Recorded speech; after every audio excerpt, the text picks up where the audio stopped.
l'approche des municipales et la nécessité de conserver une partie de l'électorat FN capté lors des présidentielles expliquent peut-être ce déficit. Pourtant, dès son arrivée à l'Élysée, Nicolas Sarkozy avait créé la surprise en nommant des ministres et secrétaires d'État issus de l'immigration. Des nominations qui ont suscité une certaine attente auprès d'une partie de la jeunesse. Au tout début, autant j'étais inquiet par rapport à une politique dure qui était prévue.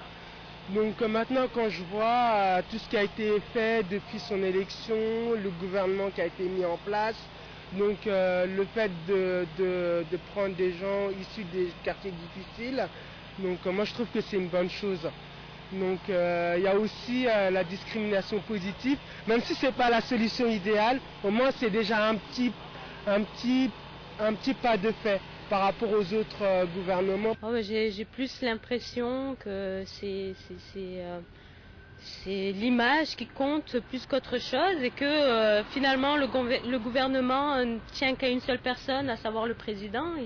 Il veut être lui seul et unique à décider, donc c'est un peu dommage à ce niveau-là, mais l'idée au début n'était pas mal si elle avait eu un fond. Si Rachida Dati se plante, on a l'impression qu'elle va emmener toutes les personnes d'origine maghrébine derrière. Faire attention, si Xavier Bertrand arrive au gouvernement, ça ne fait pas événement, voilà. Rachida Dati, Ramayad n'ont pas en charge les Noirs et les personnes d'origine maghrébine.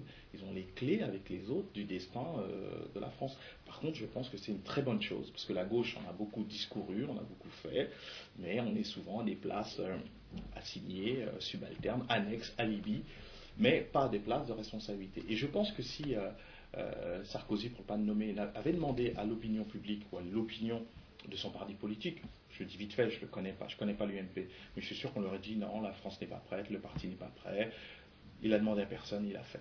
Un sentiment confirmé par la porte-parole de l'UMP. La discrimination positive à la française, le premier qui a cru ici à l'UMP, c'était Nicolas Sarkozy. C'est lui qui l'a défendu et c'est lui qui l'a mis en application. Aujourd'hui encore, le sujet embarrasse au sein de la majorité. Rares sont les élus qui acceptent de nous répondre. Vous savez, la diversité, c'est un peu la tarte à la crème en disant il faut de la diversité, etc.